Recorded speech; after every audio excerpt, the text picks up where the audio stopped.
Hi Disney Daydreamers, this is the love of Disney, Americans versus Europeans. So I'm making this video just as an opinion piece basically because I am from the US and I've lived in Europe, or Austria specifically, for a total of 3 years now. And I obviously talk about Disney a lot because I love it, and I've just noticed some differences. So I just wanted to put this video together and talk about it. So the first thing is I want to explain why I love Disney. So I grew up Disney, and I think that my experience is not unique. I think a lot of us did this and watched tons of Disney movies with my family and watched Disney Channel and played Disney themed board games and had a lot of Disney clothes and things like that. And then of course for vacation, we went to Disney World.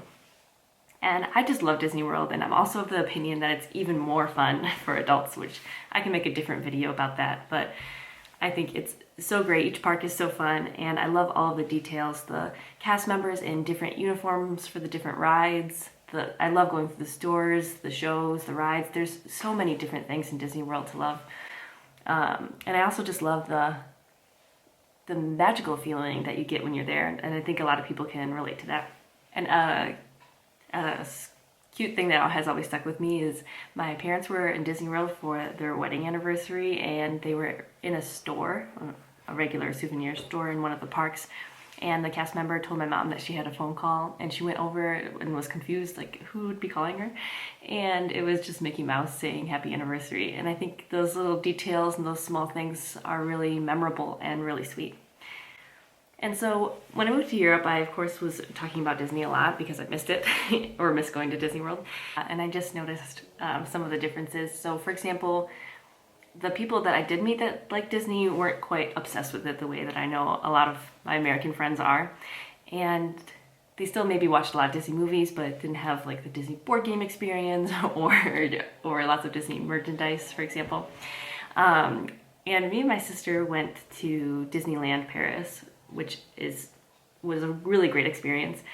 And there was also some differences there. So for example, one that in France, it of course gets cold in the winter, which I never thought about that, but the Disney locations in the US are warm year round. So for me, it was just always connected to being warm, and it was quite chilly there. So I always talked about or brought up the World Showcase, and so many people have said like, why would you go to these little countries and not the real ones? But I think it's so sweet. It's almost like you know that it's not real. Of course it's not real, but you get these different drinks from these different countries and the different products and the different languages they speak. And I think it's really cool to have that all in one place. And one of the biggest differences, not just between Disney World and Disneyland Paris, but also just Americans and Europeans in general, is the customer service experience. So in the US, it's very like, people would say fake and really extra friendly. And I also worked as a waitress in the US, and I also was extra friendly and had a higher voice that I used and things like that. And in Disney World, of course they're doing that too, and it can be described probably as fake, but in the moment it doesn't feel like that. But they did really offer that experience in Disneyland Paris. So as for example, my sister ordered a hot tea, and we sat at the table, and it immediately got knocked over and all of the water came out, but she still had the tea bag in there. So she went back up there and asked to just get more hot water, and they would not give it to her. They would not give it to her.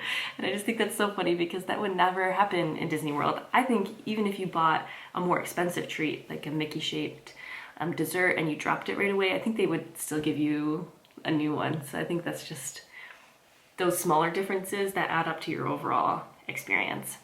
And another cultural difference also is the friendliness with smiling. Like in the US, you always smile at strangers walking down the street. And I didn't even notice that that doesn't happen here, but when I went back to the US, I was walking down a street and someone smiled at me, and I thought, how do I know that person? And then I realized that I just got used to people not smiling at me for no reason. So I think those tiny experiences make a difference. And then another aspect to think about is accessibility, because Disney World is in the US, so of course it's more expensive to make a vacation there and to fly across the ocean, so that's also something to think about. And of course there's exceptions, so this is just from my personal experience and constantly talking about Disney in my personal life, but I'm sure that there's people that are even more obsessed than me in Europe. But I just thought it was an interesting conversation and a cultural comparison. So let me know what you think. Why do you love Disney? Or do you have any special memories in Disney World or a different Disney location? Let me know in the comments, and thanks for listening.